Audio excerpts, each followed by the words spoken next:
guys, welcome to my first ever Draw With Me segment. I decided to do a voiceover this time around just because I'm cutting out coffee at the time of drawing this comic, so I've made a lot more mistakes than usual, so I figured I would just do the voice portion later, which I'm finding is kind of an awkward way to do it because, I mean, it's probably easier to talk about drawing while you're drawing to a certain extent. Maybe not. I don't know. I guess I'll see later.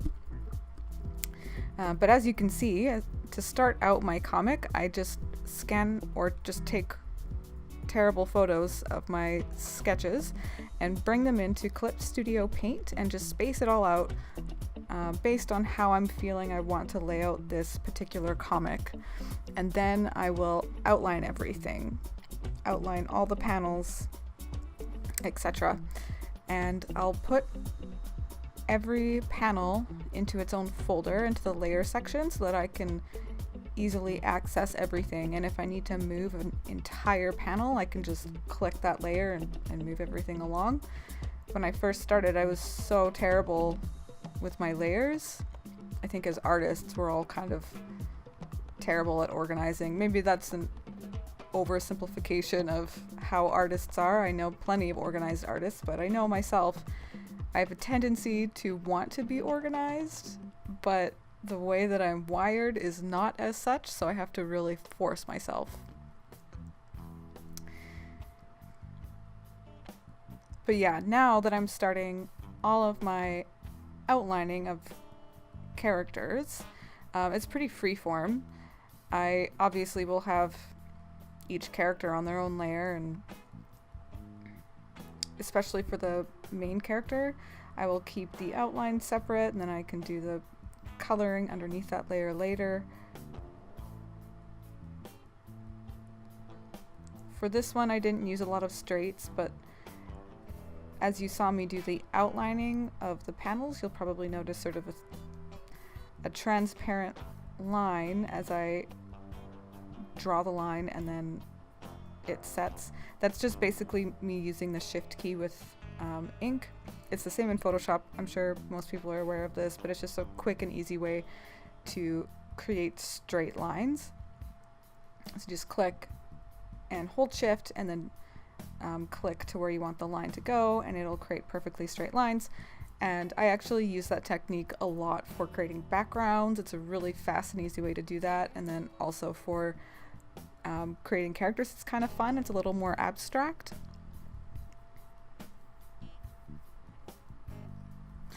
And yes, as I'm writing all of the ways that you can make yourself look well partied, it was just kind of a fun way that I imagined you could go to a party and make it look like you've already been there for a long time. I don't know about you, but I always feel like when one of my friends has a super late party that starts at like 10 or 11, it takes all the energy I have left to just make it to the party. Once I start drinking, I'm usually fine, but getting there is so difficult because I like going to bed early and getting up early to draw and do all that kind of stuff. So getting there is always the struggle. So I figured it'd be fun to make a comic on how you could just go, make it look like you've been there for a long time, and then quickly escape. If you've read this comic, then you know that it doesn't quite end that conveniently. So if you want to know how it ends right now, just check out my Instagram and it's right there.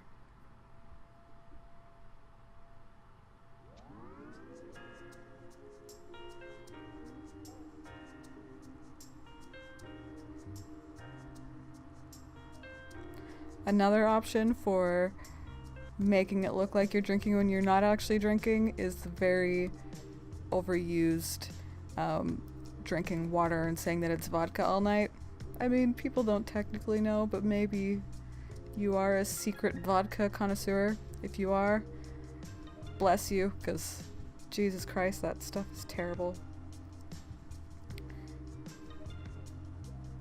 Oh hey, there's the black screen of death. This stuff is pretty straightforward, so I'll just let the video run, and if I have something to say, I'll chirp in. So talk to you later and enjoy.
Okay, now we've gotten to the color segment.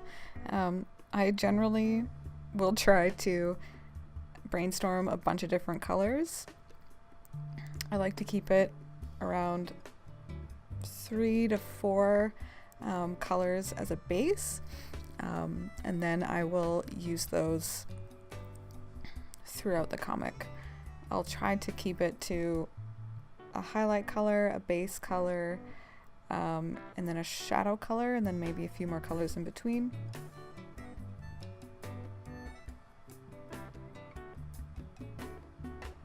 Usually I'll start coloring back to front, but obviously since this first panel is literally just me with a bunch of writing pointing at general parts of my outfit or my character's outfit, I just decided to go with the character first.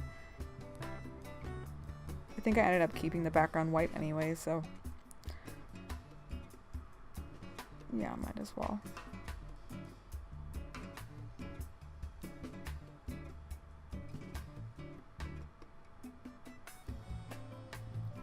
Another thing I forgot to mention are my brushes. So I generally keep to the same brush for some reason. I used to experiment a lot more with the watercolor brushes in Clip Studio Paint.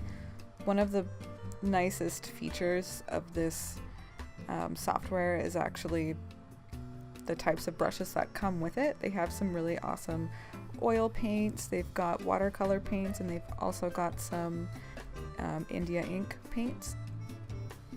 I like to keep with the oil because I kind of like the slight roughness and painterly effect that it has automatically, but one of the downfalls of it is that it has a little bit of an opaque effect when you outline things. So when you are, say, outlining something and then filling it in after, you'll always have sort of a slightly opaque outline that you have to clean up later. So I mean, there are pros and cons, but I just like the way it looks.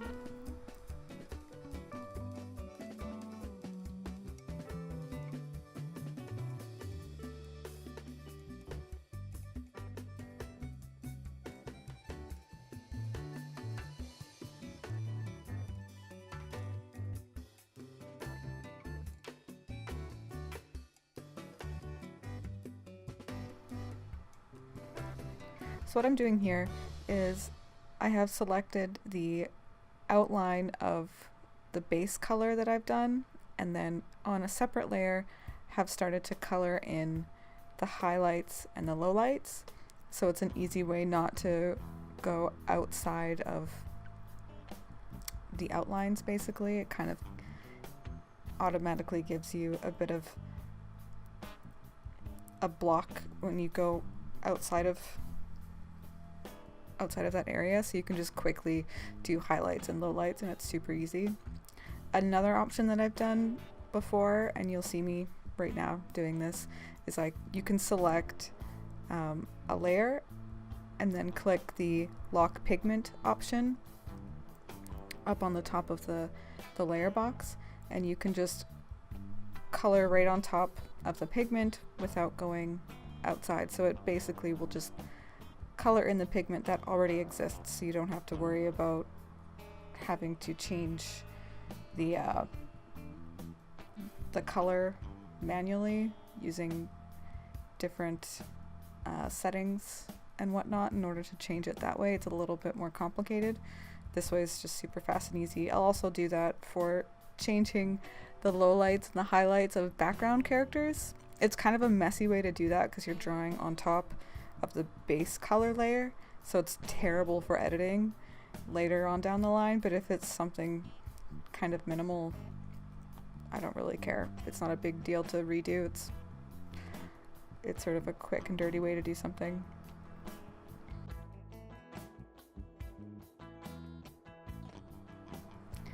And just a basic thing with color is I try to do, as I said before, the background first, just so that I know that the characters are going to pop afterwards when I've done all the background stuff. If you keep the background too vibrant or too close to your character's colors, then they're just not going to pop, and everything is going to look a little bit muddy. So for this, for example, I chose blue characters and then a yellowish tinge background, which is similar to the opposites of yellow. Is actually the opposite of purple, I believe. So it's close.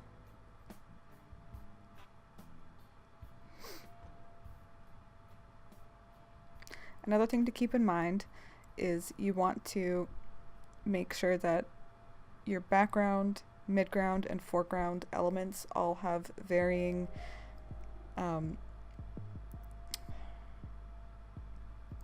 they'll have sort of varying lightness and darkness. I don't know why I can't think of any of the proper terms right now. My brain feels a little bit tired still. But yeah, when you look outside and if you have mountains in the background, they always tend to be a little bit more faint than things that are up close. So just keep that in mind whenever you're doing color elements in your scene. Everything needs to be clear in its own way and not detract from the focal point.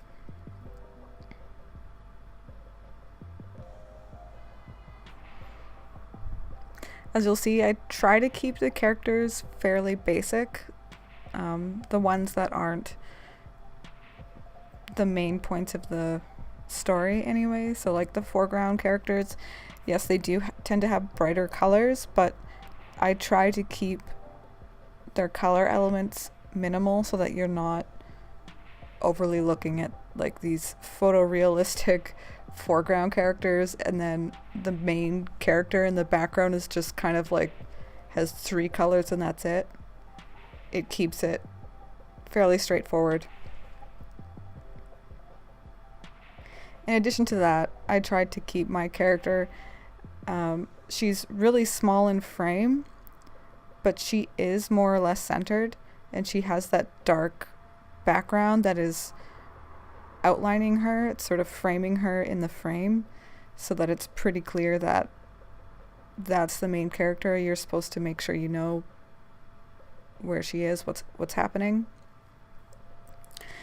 And this random door guy and the other chick to the right that you saw me do just a moment ago, I used a lot of straights on them, so that's sort of an example of creating a really, really quick character with straight lines.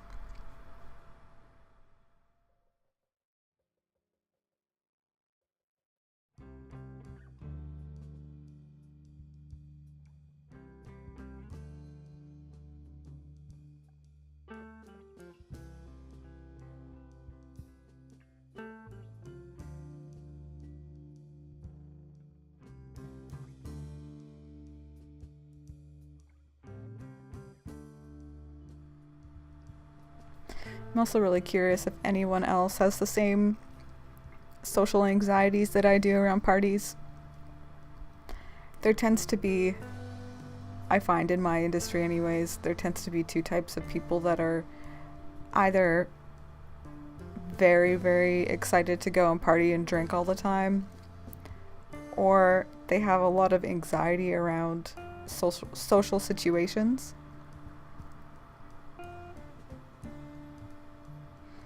And I mean, a lot of the people that are in the art community are all pretty friendly anyway, so it's not like there's a lot to worry about. It's not like I'm going to hang out at some college dorm where everyone's doing cake stands or something.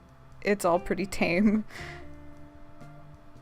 But I totally understand the social anxiety surrounding entering a room full of people from work that you don't necessarily know super well, and then forced into this social environment where you're not comfortable.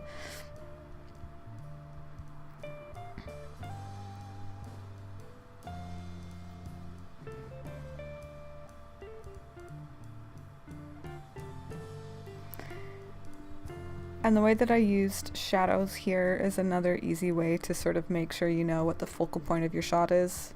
It's pretty clear. It's like, yeah, hey, there's a light shining directly down on the main character in the background.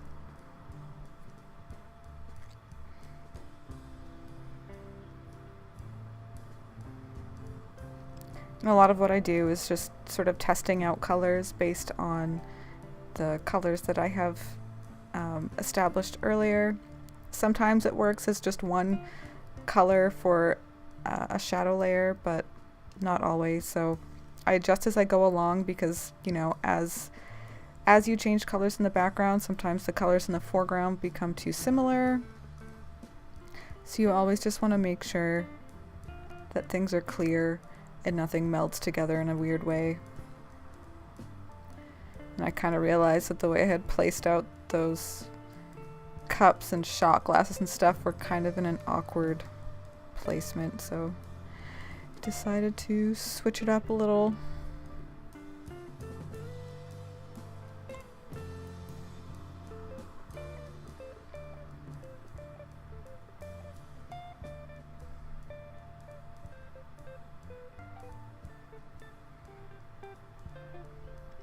I think it took me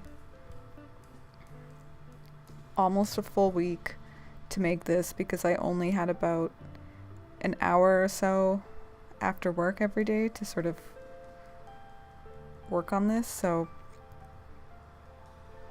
there's a lot of a lot of moments that feel disjointed where I'll just like go straight back into the file and look around to see what I've done previously.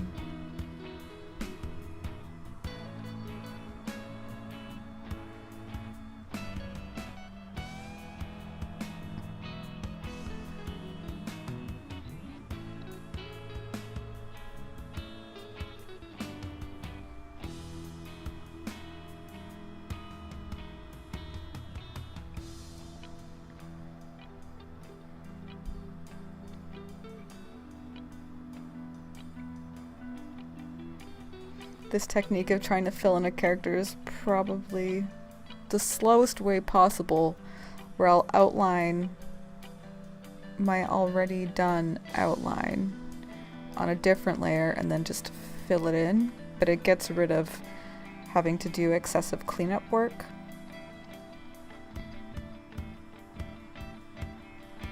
So that's why I kind of turn my black outline to about 50%, and then I can do my see where I'm outlining on a different layer and then just color it in as I go. And then once I have that base layer, it's really easy to do everything else because I'm just using that color base as sort of a template to color everything else in afterwards. But that's sort of the time-consuming part.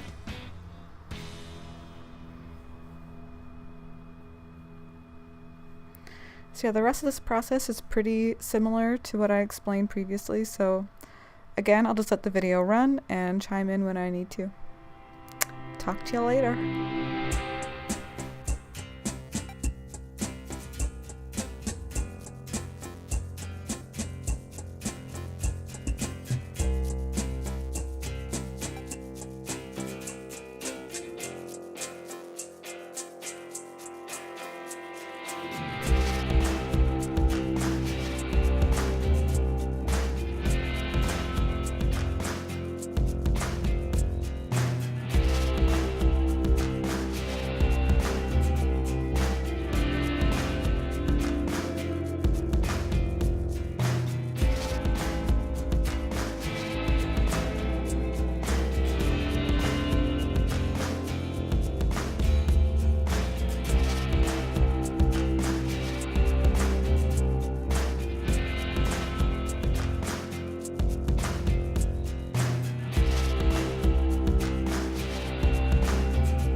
Hey guys, thank you so much for watching until the end of the video. I feel like it was a little bit longer than I had anticipated it to go for. So if you have any ideas for future videos, future Draw With Me's, please let me know in the comments. I feel like next time I'll probably do something a little bit shorter, either with a shorter comic or with a longer format comic but split into segments. If that's something you'd be interested in, please let me know. Either way, I will definitely be doing more of these. This was kind of a fun exercise. Maybe next time I'll try doing it while I'm drawing, we'll see. But yeah, thank you so much for all your support. I really appreciate it, and I'll see you in the next video. See ya.